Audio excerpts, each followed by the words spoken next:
residence of Lord Nityananda Prabhu at Kardaha. We saw a house, that is Nityananda Prabhu's house, and some details about him and his house is here. Sri Nityananda Prabhu is none other than Lord Balarama, the first expansion of the Supreme Personality of Godhead. Narottam Das Thakur sings Vrajendra Nandana say Sachi Sutta Haila say Balaram Haila Nitai. Vrajendra Nandana is Lord Krishna, the master of Vraja, and Sachi Sutta refers to the son of Mother Sachi. So the same person who previously had been the darling of Vrindavana has now incarnated as Sri Chaitanya, the son of Sachi Mata. Similarly, the person who previously had been Lord Balarama has now appeared as Nityananda Prabhu. On the orders of Lord Chaitanya, Nityananda Prabhu had returned to Bengal. He was instructed to get married and accept Grihastha ashram. Lord Chaitanya had entrusted the preaching of Bengal under the leadership of merciful Nitai. In order to fulfill the orders of the Lord, he soon got married to the two daughters of Surya Dasa Sarkhel, namely Vasudha and Janava, and settled down at Kunjavatika in the town of Kardaha. In the course of time, he begot one son and one daughter here, Sri Bhirchandra Prabhu and Srimati Ganga Devi.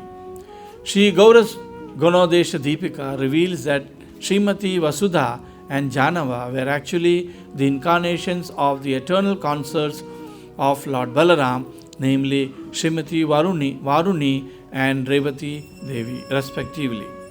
Sri Bhirchandra Prabhu was none other than Shirodakshayi Vishnu, who manifests as the super soul in all of our hearts, while Mother Ganges descended as Ganga Devi, the daughter of Lord Nityananda.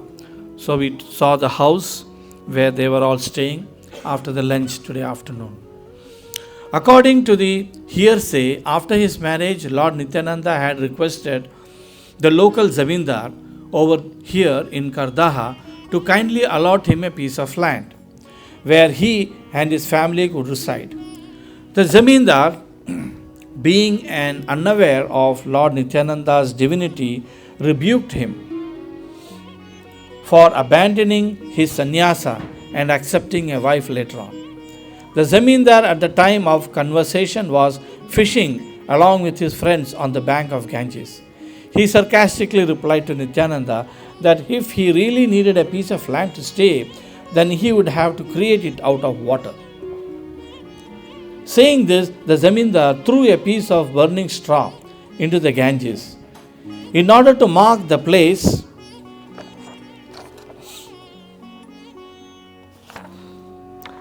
on water where the Zamindar desired Lord Nityananda to set up his residence, making fun of Lord Nityananda Prabhu in front of his friends. Nityananda Prabhu, who always remained very humble and without any anger, did not mind the Zamindar's harsh words and assured the Zamindar that whatever he had wished, though sarcastically, would surely come to pass. What happened next stunned all present.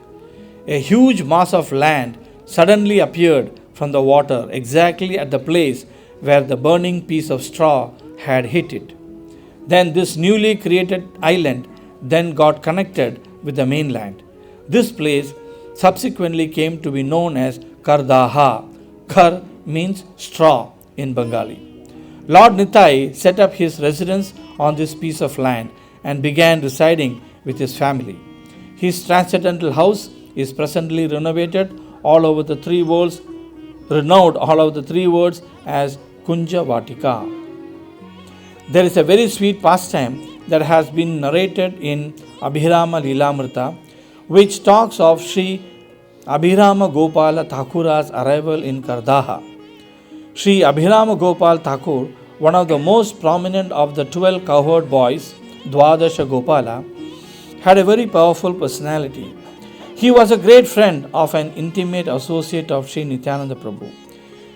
If Abhiram Thakur bowed down to any person who was not the Lord, or empowered by the Lord, then that person would die immediately.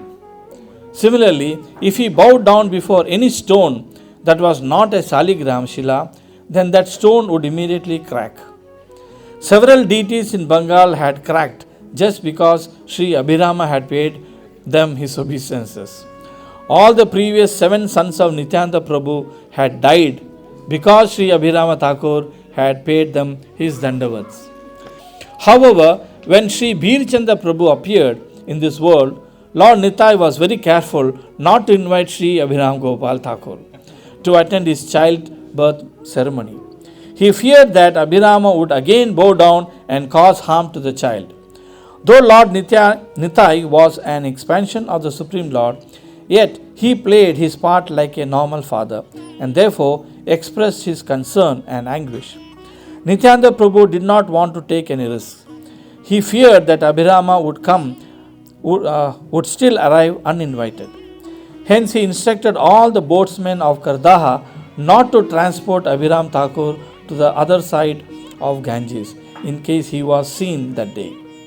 Sri Abhiram Gopal was a cowherd boy of Vrindavan, and he neither had any ego nor did he care for any false prestige. In a very innocent mood, leaving behind all inhibitions, he set out for Kardaha without any invitation to meet his dear friend and bless his newborn. When Abhiram Thakur arrived on the bank of Ganges and asked the boatmen to carry him to Kardaha, the boatmen panicked. Running out of options, they drowned their boats in the water.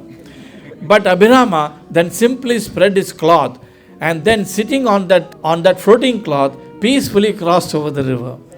Seeing his prowess, all the onlookers were amazed. When Abhirama finally arrived at Kunjavatika, Nityananda Prabhu courteously embraced him and fed him sumptuously.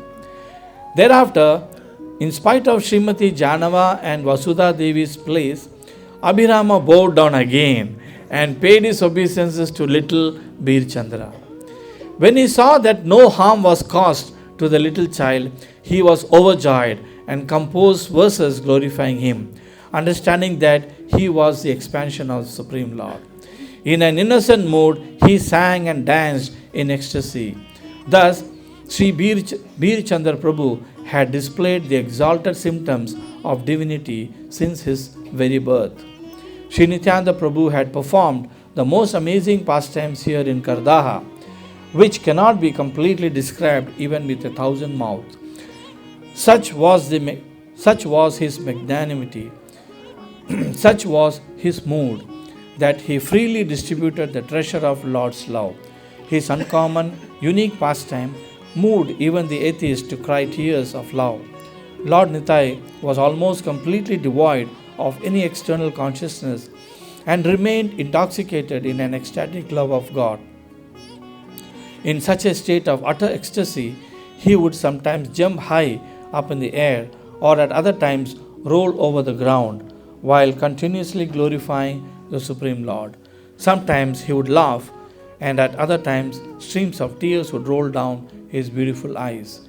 Srimati Janava Devi, Vasudha Devi, and Bir Chandra Prabhu have all manifested their sweet pastimes here and sanctified the holy track of land.